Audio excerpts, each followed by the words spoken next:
Well, Captain Emma, you forgot your tie. And happy plus one. You know what I'm saying? So let's talk porn. An interesting and weird, awkward conversation. But yeah, I think we actually should need to have that conversation. A conversation we are due to have and should have.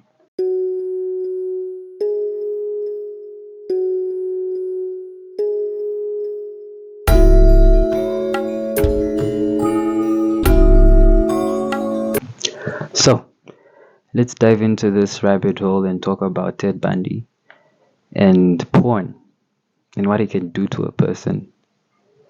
So to start you off, I think we'll take you back in time. Not too far, just say 1980s.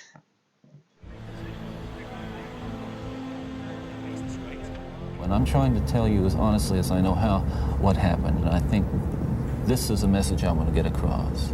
But as a young boy, and I mean a boy of 12, 13, certainly, that I encountered outside the home again, in the local grocery store, the local drugstore, the softcore pornography, what people call softcore. As young boys do, we explored the back roads and sideways and byways of our neighborhood, and oftentimes people would dump the garbage and whatever they were cleaning out of their house, and from time to time we'd come across pornographic books of a harder nature than more graphic, you might say, more explicit nature than we would encounter, let's say, in your local grocery store. Kinds of pornography. Again, I'm talking from personal experience, hard, real personal experience. The most damaging kinds of pornography are those that involve violence and sexual violence, because the wedding of those two forces, as I know only too well, brings about behavior that is just too terrible to describe. No. If you ever heard of Ted Bundy, well, that's him confessing what made him, or what triggered, or what nurtured him into becoming the serial killer he was. You should actually research on him, and you come to understand that, yeah, porn actually does create a lot of sick people. Really sick people. It's important to me, and that people believe what I'm saying, to tell you that I'm not blaming pornography and not saying that it caused me to go out and do certain things. And I take full responsibility for whatever I've done and all the things that I've done. That's not the question here. The question and the issue is how this kind of literature contributed and helped mold and shape the kinds of violent behavior. It fueled your fantasies, didn't it? Well, in the beginning, it fuels this kind of thought process. Then, at a certain time, it's instrumental in what I would say crystallizing it, making it into something which is almost like a separate entity inside. And at that point, you're at the verge, or I was at the verge of acting out on these kinds of thoughts. Now, I really want to understand that. You had gone about as far as you could go in your own fantasy life with printed material, and you made or printed and video or film or film, photos, magazines, yeah. what have you. Yeah. And then there was the urge to take that little step or big step over to a physical event. And it happened in stages, gradually. It doesn't necessarily, not to me at least, happen overnight. My experience with, I'd say, pornography generally, but with pornography that deals on a violent level with sexuality, is that once you become addicted to it, and I look at this as a kind of addiction, like other kinds of addiction, I would keep looking for more potent, more explicit, more graphic kinds of material. Like an addiction, you keep craving something which is harder, something which gives you a greater sense of excitement, until you reach the point where the pornography only goes so far. You reach that jumping off point where you begin to wonder if maybe actually doing it will give you that which is beyond just reading about it or looking at it. And quite true, because, hey, I mean, if you're looking at it, it actually fuels the desire for lust. It fuels the desire for lust. That's when you find yourself going to, prostitution, paying for sex, doing the most even, cheating on your wife because you watch porn. There are a lot of old men, madaras even, married men with pornography in their gallery. I promise you, they have nudes of schoolgirls. And these are married men. They even have daughters. So that's what porn does. So let's go to TEDx and look at and listen to what Maria Achlin or something has to say about pornography. I promise you learn something. Go and visit these YouTube channels and watch. They're in my description, the links. They actually have a lot of information that will do you good. Knowledge is key, and if you do not know, you pay taxes. To me, porn is a drug. These words belong to Alex, a porn-consuming young man, which I interviewed for my co-author book on how porn affects our health. He was 6 years old when he first stumbled upon porn. And the images were so strong, he told me, he even had trouble sleeping afterwards. Today, he is 19 and still haven't been able to quit porn. It's like having sober periods with relapses, he explained, where I need more and more aggressive porn to experience the same kick. Would you think about this? A society where our attitudes are constantly being shaped by porn. A society where porn doesn't get to set the standard for our sexuality, our relationships, our attitudes, before we even have a chance to explore these amazing things for ourselves. There's porn everywhere on social media now. It's just like you go on your phone and then in fact, I dare you to check your phone and not come across soft porn or even any porn. Avoid your gallery. Let's not talk about the gallery, but I bet on your social media platforms, I dare you to go on your phone and not find any soft porn or hard porn. To many nowadays, porn is the #1 teacher on sex education. And if that's the case, it's only fair that we ask ourselves, what curriculum does this teacher use? In 2012, Natalie Purcell, who's a PhD in sociology from the University of California, did a content analysis where she looked at over 100 of the roughly 250 most popular and best-selling porn movies. She found aggressive, abusive, and coercive acts in almost every single movie. The analysis also showed how porn, ever since the 70s, has become increasingly more aggressive and humiliating. And by the end of the time period that was analyzed, which was the 2000s, acts like ATM, gagging, double penetration, and even choking were included in almost every single movie. Now, ATM is not the money machine. It's actually an act called ass to mouth, meaning that the penis first enters the anus and then it goes directly into the mouth. And gagging is an act where the penis goes so far down the throat that basically your gag reflexes will start to kick in. Ugh, disgusting, right? Well, I mean, let's look at it this way. Especially the straight guys, the guys out there. I mean, you're watching another man's erect penis penetrate a woman that you would fantasize marrying or dating or even sleeping with. And you're sharing that connection. You don't even know if they prayed to the devil before they did this. Or if they're dead. They made this porn and they had to commit suicide because they really couldn't fit in with the regular society, with the normal society, right?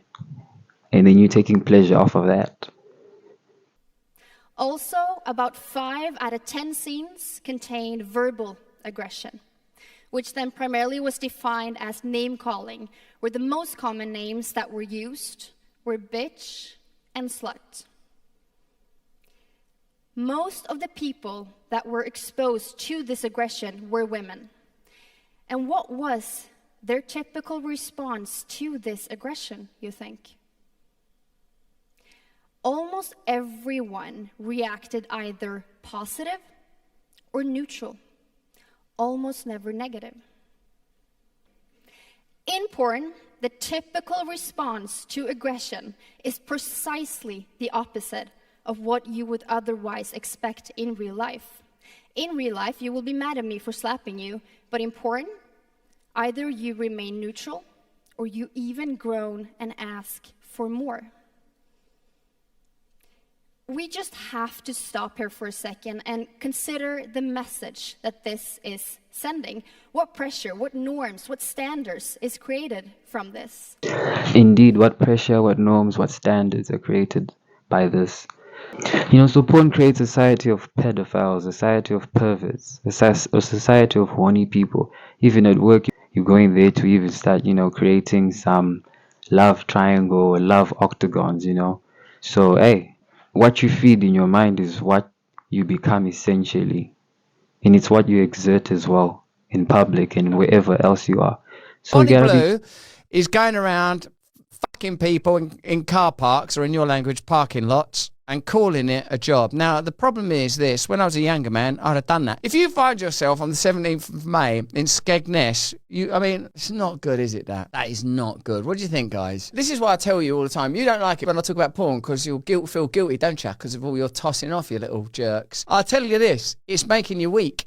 We must, what you have to do, the point of Lent, for example, is to identify what you put ahead of God. If what you put ahead of that is love of your children, fancy clothes, jerking off, it ain't good. So listen, this dogging tour of the UK, Swansea, look, see, you don't know what all these places mean because you're probably American. Bonnie Blue, she clearly needed the money. It's right there in her name. Ask the Dice Man, poor lady. She's a child of God, isn't she? That's the fact of the matter. She's a child of God. Glasgow, Skegness. If you find yourself masturbating in a car park in Skegness, please pray the name of Jesus. You need saving. You need saving quick and fast. She's selling condoms. Well, in a sense, that's a positive thing, I would say, under the circumstances. Lord, redeem her, appear to her, end this madness. Lord, end this madness.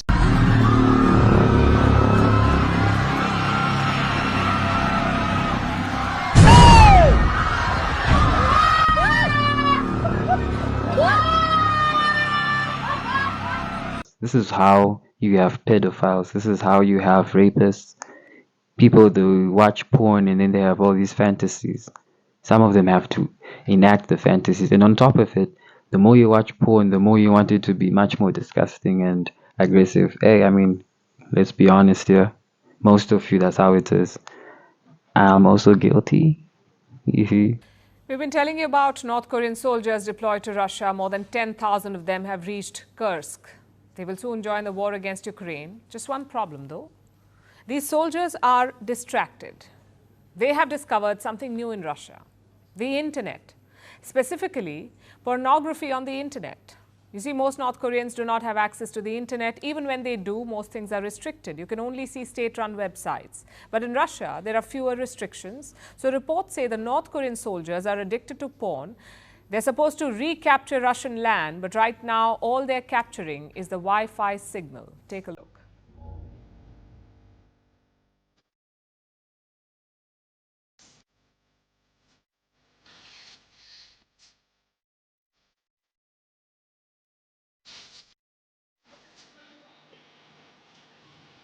You.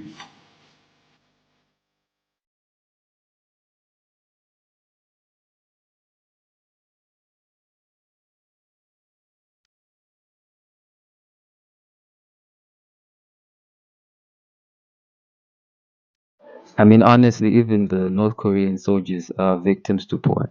And you can imagine the type of environment it is for women and even men in that situation, in that type of setup where everyone is hooked on porn, everyone is horny, every soldier is horny. That's how you have guys getting raped. That's how you have women also getting raped. The mindset. And this is how it also leads to sexual violence. Sexual violence being used as a weapon in war or times of chaos. You can talk about the issues in the DRC, women violence, sexual violence against women and children. What about the militias and the military that already have access to Wi-Fi and connection and whatever to share whatever it is that they jerk off to, masturbate to.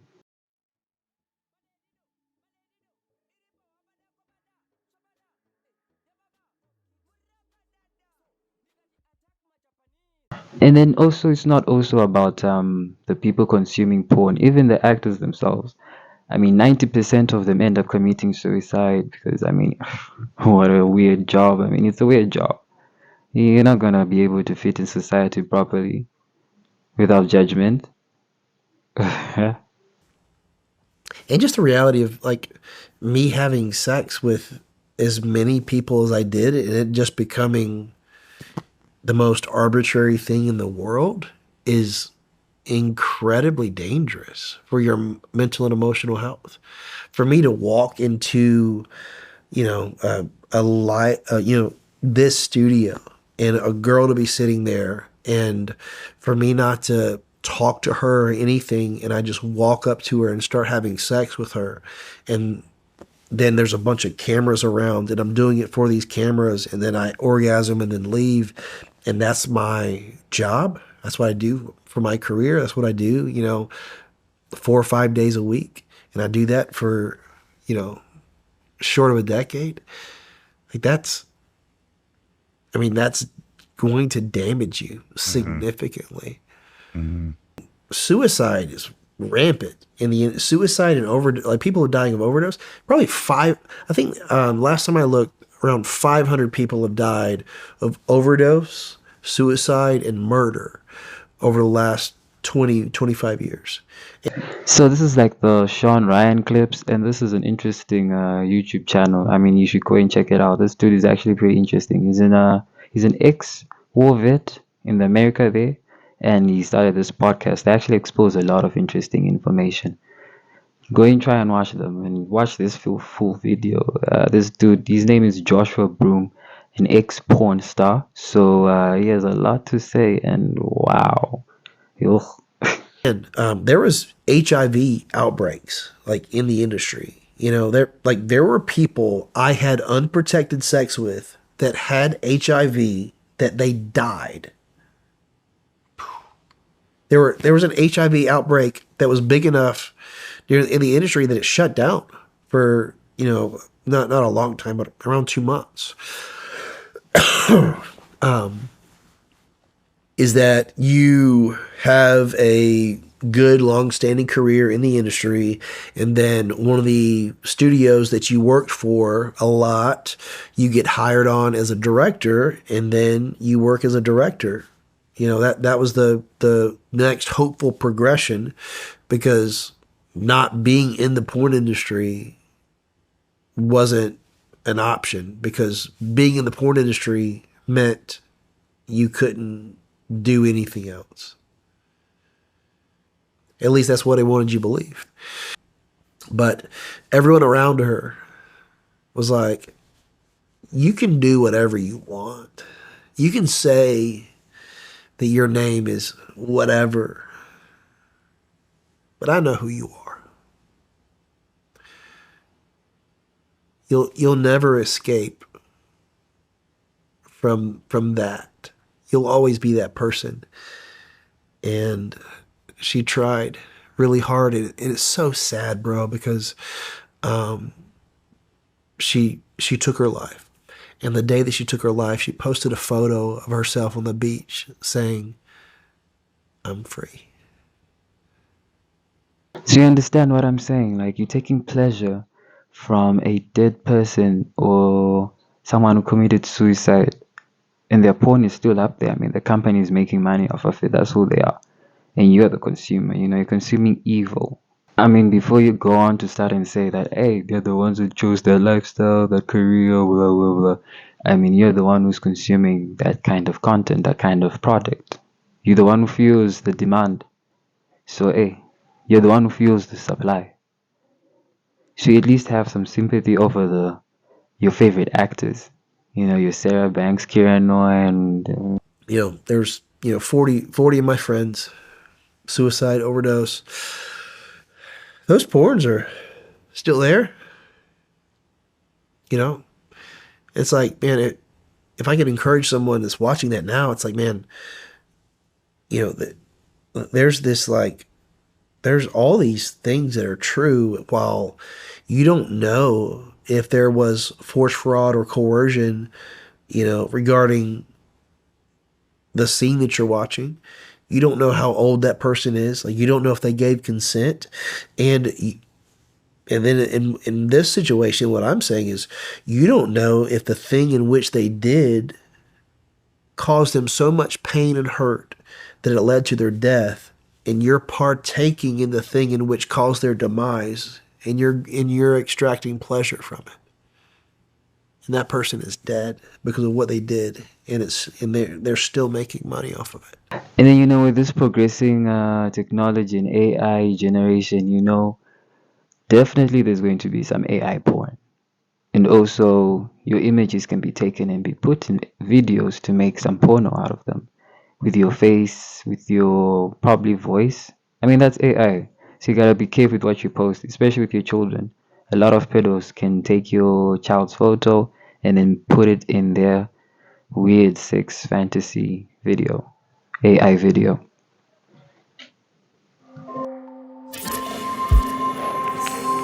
These days, anyone with a laptop can be an artist. With AI and an idea, the sky's the limit. And online galleries and forums are exploding with creations. By typing in a few words, you can create any image that you like. So, for example, a cat holding a banana in the style of Van Gogh. Let's try that. And there we are. This is my favourite one, and of course this image has never existed. We've created it using the AI. The only real limit is your imagination, but there are some safeguards put in place. Many of these tools have banned words or phrases to stop people creating illegal or offensive imagery. But we now know that hasn't really worked. Of course. Human nature, you know. Something just drives the man to be so perverted. It's because there's so much sex in our faces now. So much sex in our faces, it sucks. It's getting boring. It's losing its taste now. So as I was saying, you know, AI is also becoming serious. It has been serious, and I'm pretty sure there's so much out there already. In fact, let's continue watching.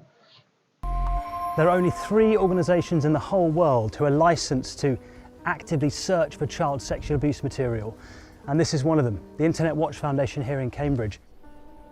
In this highly secured facility, the IWF finds, removes and logs some of the most abhorrent images and videos imaginable. Their trained analysts say they're seeing a flood of images made with artificial intelligence. So what are we looking at then? And we're the first people outside of the charity to be shown redacted versions of some of the pictures being shared by predators. So the first image I want to show you is more of a cartoony style of image of a girl on the beach. I'd say she's probably about 3 to 6 years old. It's really realistic. It's quite realistic. If I saw that, I would think it was a photoshopped image. Obviously, the pose is disgusting, and that would instantly make me question it's whether or not it's real. But it's hard to know. So this location is a bedroom, and that's quite classic of real images that we see of children posed in the bedroom. So this. So you see that type of image? Yes. Children doing that pose for children that young? Yes. It's a horrible image. Just the idea of what she's doing here. I know you've redacted it for me, but it's still. Yeah, it's still quite hard to powerful see, and actually. it's difficult. Absolutely. But it's still. Yeah, it's still powerful and it's difficult. Absolutely. But that was the sort of the second. Yeah, it's just sickening. You know those 70,000 men in that Telegram group chat? This is what they get up to as well.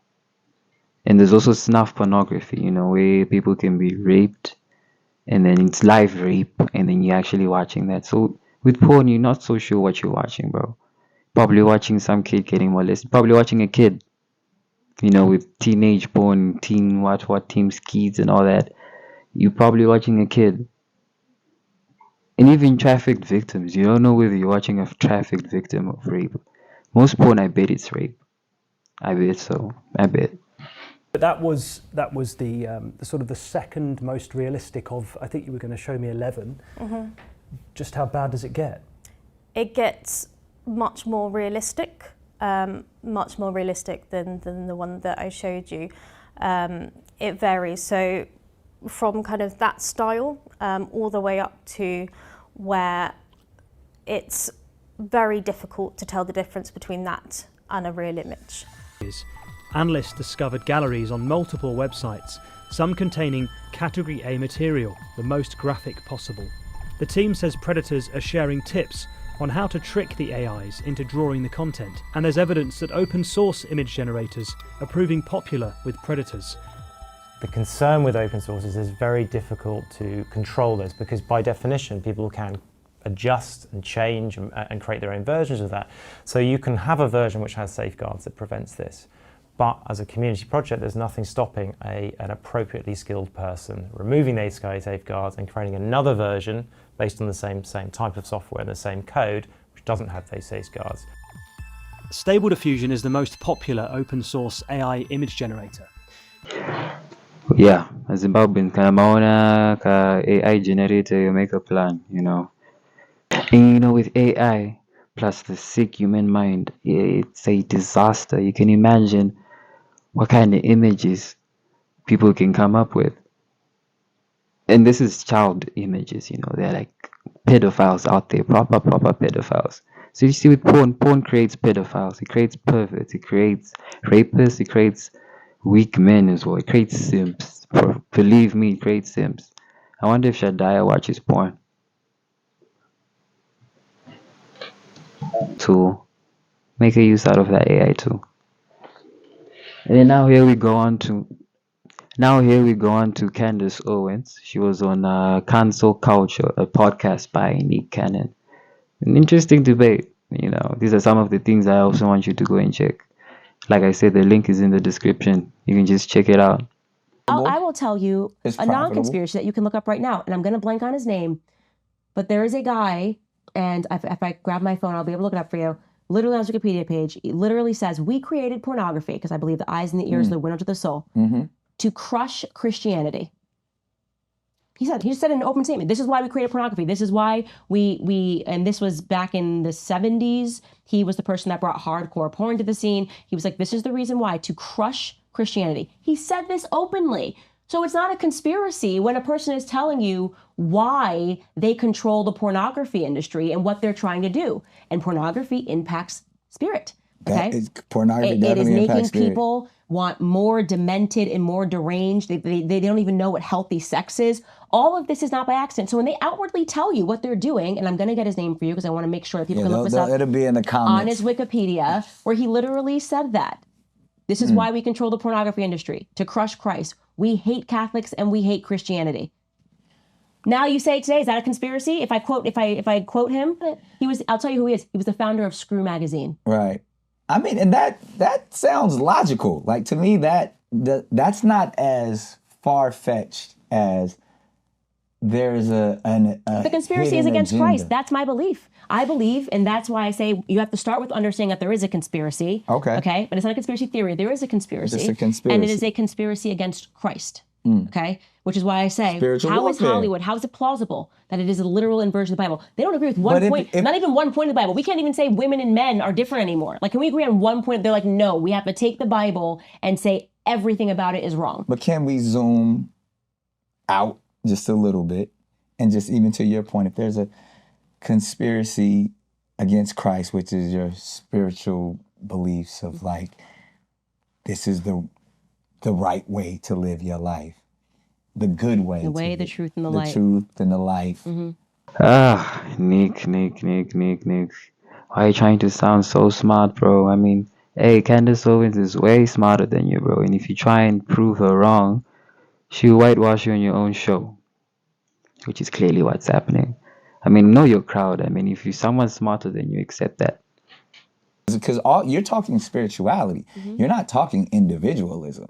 You're not saying that this individual is looking to, or even like the man that you just described, he's he's the one ultimately controlling all things evil just because he's the one that spoke out against No, but I was just saying that if I had not produced, this is one of the founders of pornography in America. So like, how do we get to this?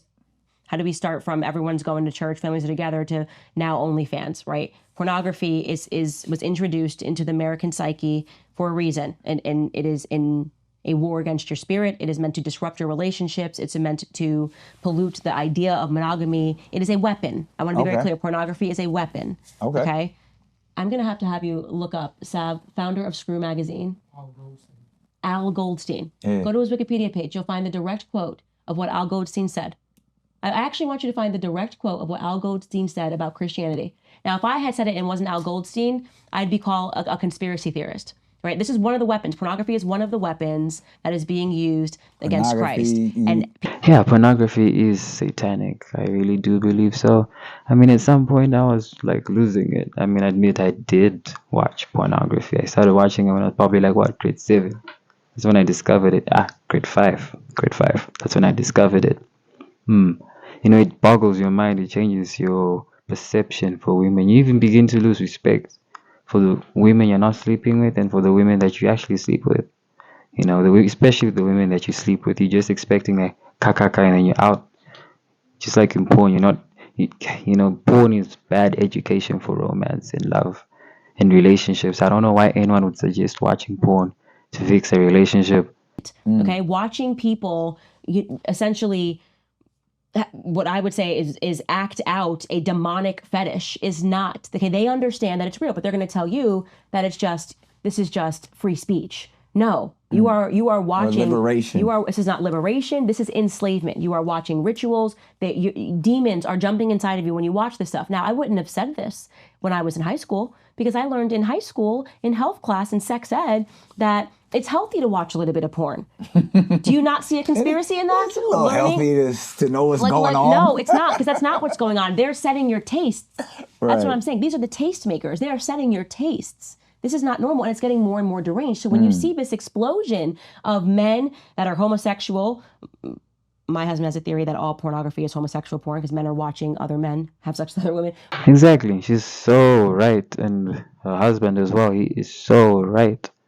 I mean, come on, think about it. Think about it psychologically. I mean, when I started to think about that, that's when I was like, you know what, let me just chill and not download this stuff, not even stream it. I mean, for guys, I mean, you're watching a dude, another man's erect penis penetrates a woman. They're having sexual intercourse. You're seeing this dude's buttocks, you're seeing his anus, you're seeing his rectum. In that video, you're seeing his ball sack, his testicles. I mean, come on, bro. I mean, think about it. You're watching another man aroused with an erect penis reach climax and ejaculate on a woman that you'd like to sleep with, that you're imagining that you're also part of it. Come on, dude. And you're watching her reaction of this dude's performance. Inspiring people to want more and more deranged, demented things. They pursue that. It is a demon that possesses you. And what they do is they very slowly introduce more demonic things. So it used to be, it's just pornography, a woman and a man having sex. At least it's a woman and a man having sex. Then it became like, it's going to be gay. Then it became, now it's going to be trans. Then it came, she's going to dress up like she's 14 years old. That is introducing to the palate pedophilia. Okay? And that's the same thing. You have the quotation? Is it the one that says the only reason that Jews are in pornography is that we think that Christ sucks? Direct quotes. But direct that's quote. So I know, again, he's one of the founders, the earliest people that brought hardcore pornography to America. So it's like, to me, it's so patronizing when people are like, it's a conspiracy, when he can just outwardly say what he was doing. He told you what he was doing. And listen, again, he's one person. Now, I think where you say... That's all I was saying, exactly. is just one... That's all I thought. You know, Nick Cannon, he just had to accept the fact that she's way smarter than him. And then at the same time, he lost his conversation. What is he trying to prove? Why is he defending?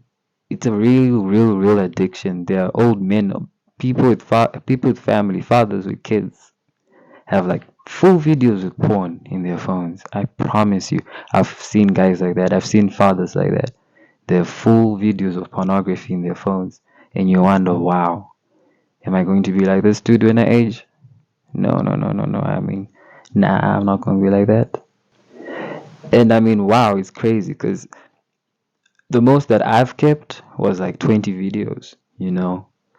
I mean, these dudes had like folders of pornography. Most people have folders of pornography. Even on their laptops, they store and have a collection of pornography. Yeah, I mean, you gotta be careful with what you're consuming.